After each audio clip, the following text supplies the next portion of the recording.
ഇന്നത്തെ വചനം വിശുദ്ധ മത്തായി എഴുതിയ സുവിശേഷം 9-ാം അധ്യായം 36-ാം വാക്യം. ജനക്കൂട്ടങ്ങളെ കണ്ടപ്പോൾ യേശുവിന് അവരുടെ മേൽ അനുകമ്പ തോന്നി. അവർ ഇടയനില്ലാത്ത ആടുകളെ പോലെ പരിഭ്രാന്തരും നിസ്സഹായരുമായിരുന്നു. കാരുണ്യവാനും സ്നേഹനിധിയുമായ നല്ല ദൈവമേ, അങ്ങേ തിരുസന്നിധിയിൽ ഞങ്ങളുടെ എല്ലാ പ്രാർത്ഥനകളെയും ചേർത്ത് വയ്ക്കുന്നു. ഈശോനാഥ, ഞങ്ങളുടെ ജീവിതത്തിൻ്റെ നിസ്സഹായ അവസ്ഥകളിൽ അങ്ങ് ഞങ്ങളുടെ കൂടെയായിരിക്കുകയും ഞങ്ങൾ പരിഭ്രമത്തോടു കൂടി ആയിരിക്കുന്ന സമയങ്ങളിൽ ഞങ്ങളെ ശക്തിപ്പെടുത്തുകയും ചെയ്യണമേ.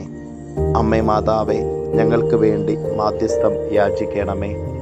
നമ്മുടെ കർത്താവ് ഈശോ മിശിഹായുടെ കൃപയും പിതാവായ ദൈവത്തിൻ്റെ സ്നേഹവും പരിശുദ്ധാത്മാവിൻ്റെ സഹവാസവും നാം എല്ലാവരോടും കൂടെ ഉണ്ടായിരിക്കട്ടെ, ഇപ്പോഴും എപ്പോഴും എന്നേക്കും.